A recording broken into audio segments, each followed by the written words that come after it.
Happy holidays and welcome to the Coachman. Just wanted to say that I hope everyone is well. Hope that you're with your loved ones, your family, and just having a wonderful, wonderful day. For today's reading, we're going to be going to an oldie and a classic in Christen Andersen's The Fir Tree. Down in the forest, where the warm sun and the fresh air made a sweet resting place, grew a pretty little fir. And yet it was not happy. It wished so much to be tall like its companions, the pines and the firs which grew around it. The sun shone and the soft air fluttered its leaves, and the little peasant children passed by, prating merrily, but the fir tree heeded them not. Sometimes the children would bring a large basket of raspberries or strawberries, wreathed on a straw, and seat themselves near the fir tree and say, "It's not a pretty little tree," which made it feel more unhappy than before. And yet, all the while, the tree grew a notch or joint taller every year. For by the number of joints in the stem of a fir tree, we can discover its age. Still, as it grew, it complained, "Oh, how I wish I were tall as the other trees. Then I would spread out my branches on every side, and my top would overlook the wide world. I should have the birds building their nest on my boughs, and when the wind blew, I should bow with stately dignity, like my tall companions." The trees was so discontented that it took no pleasure in the warm sunshine, the birds, or the rosy clouds that floated over it morning and evening. Sometimes in winter, when the snow lay white and glittering on the ground, a hare would come springing along and jump right over the little tree. And then how mortified it would feel. 2 winters passed, and when the third arrived, the tree had grown so tall that the hare was obliged to run around it. Yet it remained unsatisfied and would explain, "Oh, if I could but keep on growing tall and old. There is nothing else worth caring for in the world."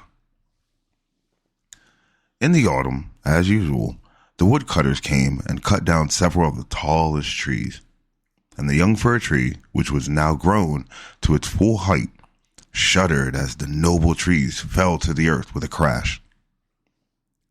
After the branches were lopped off, the trunks looked so slender and bare that they could scarcely be recognized. Then they were placed upon wagons and drawn by horses out of the forest. Where were they going? What would become of them? The young fir wished very much to know. So in the spring, when the swallows and the storks came, it asked, "Do you know where those trees were taken? Did you meet them?" The swallows knew nothing, but the stork, after a little reflection, nodded his head and said, "Yes, I think I do. I met several new ships when I flew from Egypt, and they had fine masts that smelt like fir. I think these must have been the trees. I assure you they were stately, very stately." "Oh, how I wish I were tall enough to go on the sea," said the fir tree. "What is the sea, and what does it look like?" "It would take too much time to explain," said the stork, flying quickly away. "Rejoice in thy youth," said the sunbeam. "Rejoice in thy fresh growth, and young life that is in thee." And the wind kissed the tree, and dew watered it with tears, but the fir tree regarded them not. Christmas time drew near, and many young trees were cut down, some even smaller and younger than the fir tree, who enjoyed neither rest nor peace with longing to leave its forest home. These young trees, which were chosen in their beauty, kept their branches and were also laid on the wagons and drawn by horses out of the forest. "Where are they going?" asked the fir tree. "They are not taller than I am. Indeed, one is much less. And why are the branches not cut off? Where are they going?" We know, sang the sparrows. "We looked in at the windows of the houses in town, and we know what is done with them. They are dressed up in the most splendid manner. We have seen them standing in the middle of a warm room and adorned with all sorts of beautiful things. Honey cakes, glided apples, playthings, and many hundreds of wax tapers. And then, asked the fir tree, trembling through all its branches, and then what happens? We do not see any more, said the sparrows, but this was enough for us. I wonder whether anything so brilliant will never happen to me, or will ever happen to me, thought the fir tree. It would be much better than crossing the sea. I long for it almost with pain. Oh, when will Christmas be here? I am now as tall and well grown as those which were taken away last year. That I were now laid on the wagon, or standing in the warm room with all that brightness and splendor around me. Something better and more beautiful is to come after, where the trees would not be so decked out. Yes, what follows will be grander and more splendid. What can it be? I am weary with longing. I scarcely know how I feel. Rejoice with us, said the air and the sunlight. Enjoy thine own bright life in the fresh air. But the tree would not rejoice, though it grew taller every day, and winter and summer its green foliage might be seen in forest, while passers-by would say, "What a beautiful tree." A short time before Christmas, the discontented fir tree was the first to fall. As the axe cut through the stem and divided the pith, the tree fell with a groan to the earth.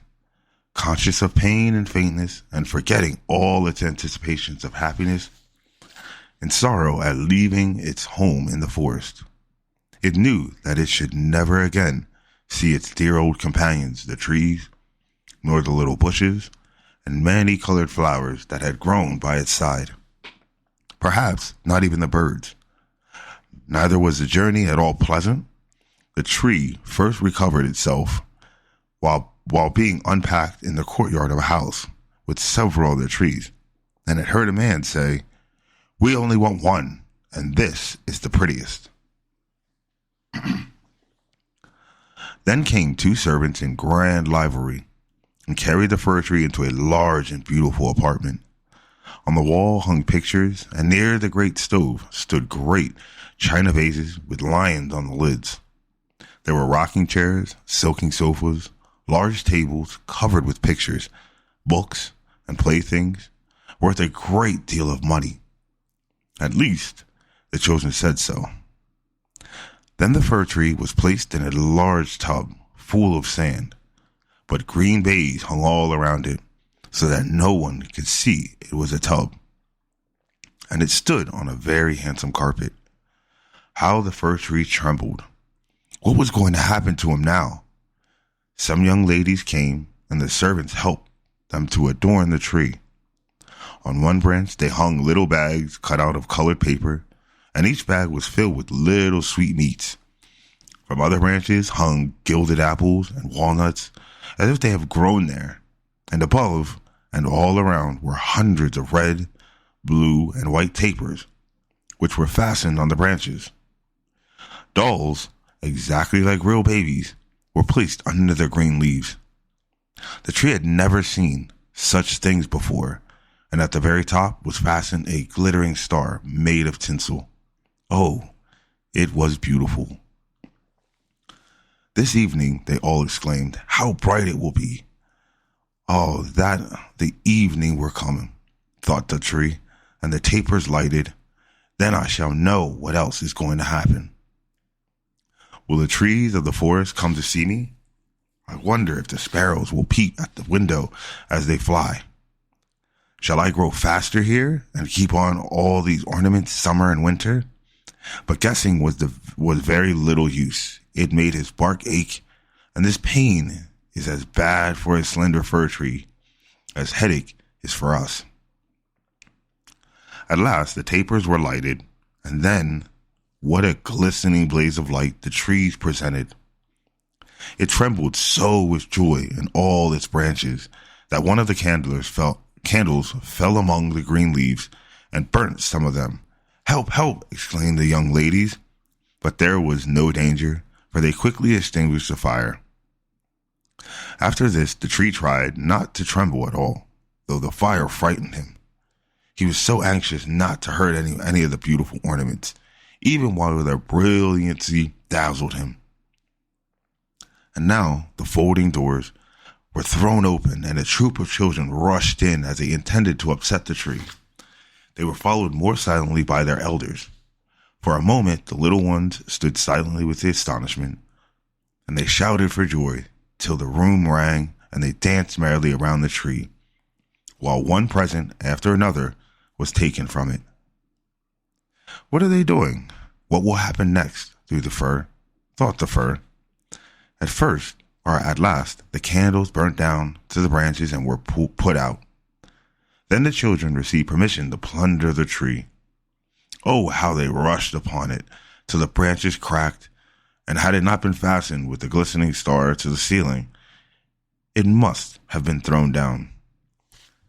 The children then danced about with their pretty toys, and no one noticed the tree except the children's maid, who came and peeped among the branches to see if an apple or a fig had been forgotten. A story, cried the children, pulling a little fat man towards the tree. Now we shall tell, we shall be in the green shade, said the man, as he seated himself under it, and the tree will have the pleasure of hearing also. But I shall only relate one story. What shall it be? Ived Avid, or Humpty Dumpty, who fell down the stairs, but soon got up again and last married a princess. Ived Avid, cried some. Humpty Dumpty, cried others. And there was a fine shouting and crying out. But the fir tree remained quite still, and thought to himself, shall I have anything to do with all this? But he had already amused them as much as they wished. Then the old man told them the story of Humpty Dumpty, how he fell down the stairs, and was raised up again and married a princess. And the children clapped their hands and cried, tell another story, tell another, for they wanted to hear the story of Ived Avid, but they only had Humpty Dumpty. After this, the fir tree became quite silent and thoughtful. Never had the birds in the forest told such tales as Humpty Dumpty, who fell downstairs and yet married a princess. Ah, yes. So it happens in the world, thought the fir tree. He believed it all because it was related by such a nice man. Ah, well, he thought, who knows? Perhaps I may fall down too and marry a princess. And he looked forward joyfully to the next evening, expecting to be again decked out with the lights and playthings, gold and fruit. Tomorrow I will not tremble, thought he. I will enjoy all my splendor, and I shall hear the story of Humpty Dumpty again, and perhaps Ived Avid. And the tree remained quiet and thought all night. In the morning, the servants and the housemaid came in. Now, thought the fir, all my splendor is going to begin again. But they dragged him out of the room and up the stairs to the garret, and threw him on the floor in a dark corner where no light shone, and there they left him. What does this mean, thought the tree? What am I to do? I hear nothing in a place like this, and he had enough time to think, for days and nights had passed, and no one came near him. And when at last somebody did come, it was only to put away large boxes in a corner. So the tree was completely hidden from sight as if he had never existed. It is winter now, thought the tree. The ground is hard and covered with snow, so that people cannot plant me. I shall be sheltered here, I dare say, until spring comes. How thoughtful and kind everybody is to me. Still, I wish this place were not so dark, as well as lonely, with not even a little hare to look at. How pleasant it was out in the forest while the snow lay on the ground, when the hare would run by and jump over me too. Although I did not like it then. Oh, it is terrible lonely here. Squeak, squeak, said a little mouse, creeping cautiously towards the tree. Then came another, and they both sniffed at the fir tree and crept between the branches. "Oh, it is very cold," said the little mouse, "or else we should be so comfortable here, shouldn't we, you old fir tree?" "I am not old," said the fir tree. "There are many who are older than I am." "Where do you come from, and what do you know?" asked the mice, who were full of curiosity. "Have you seen the most beautiful places in the world, and can you tell us about them? Have you been in the storeroom, where cheeses lie on the shelf and hams hang from the ceiling? One can run about on tallow candles there, and go in thin and come out fat." "I know nothing of that place," said the fir tree, "but I know the wood where the sun shines and the birds sing." And then the tree told the mice all about its youth. They had never heard such an account in their lives, and after they had listened to it attentively, they said, "What a number of things you have seen!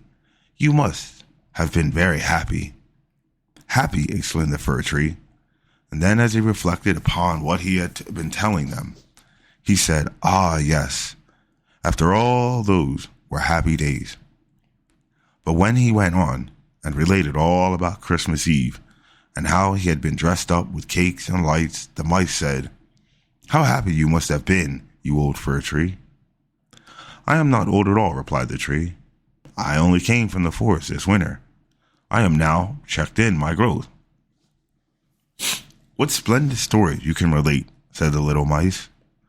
And the next night, 4 other mice came with them to hear what the tree had to tell. The more he talked, the more he remembered. And then he thought to himself, "Those were happy days, but they may come again. Humpty Dumpty fell downstairs, and yet he married the princess.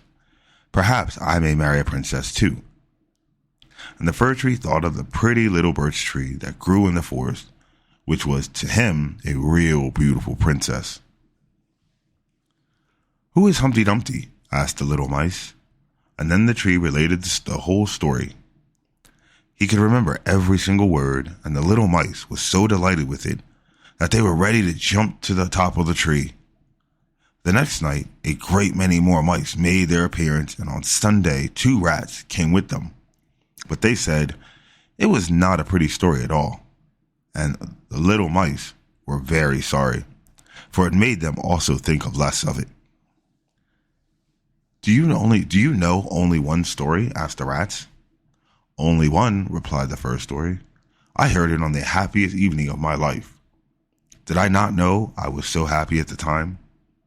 "We think it is a very miserable story," said the rats. "Don't you know any stories about bacon or tallow in the storage room?" "No," replied the tree. "Many thanks to you, then," replied the rats, and they marched off. The little mice also kept away from after this, and the tree sighed and said, "It was very pleasant when the merry little mice sat round me and listened while I talked. Now that all is past too, however, I shall consider myself happy when someone comes to takes me out of this place. But would this ever happen? Yes. One morning, people came to clear out the garret. The boxes were packed away, and the tree was pulled out of the corner and thrown roughly on the garret floor. Then the servant dragged out upon the staircase where the daylight shone. Now life is beginning again," said the tree, rejoicing in the sunshine and fresh air. Then it was carried downstairs and taken into the courtyard so quickly that it forgot to think of itself and could only look about. There was so much to be seen. The court was closed to a garden where everything looked blooming. Fresh and fragrant roses hung over the little palings. The linden trees were in blossom, while the swallows flew here and there, crying, "Tweet, tweet, tweet, my mate is coming." But it was not the fir tree they meant. "Now I shall live," cried the tree, joyfully spreading out his branches. But alas, they were all withered and yellowed, and lay in a corner amongst weeds and nettles. The Star of Gold. Excuse me.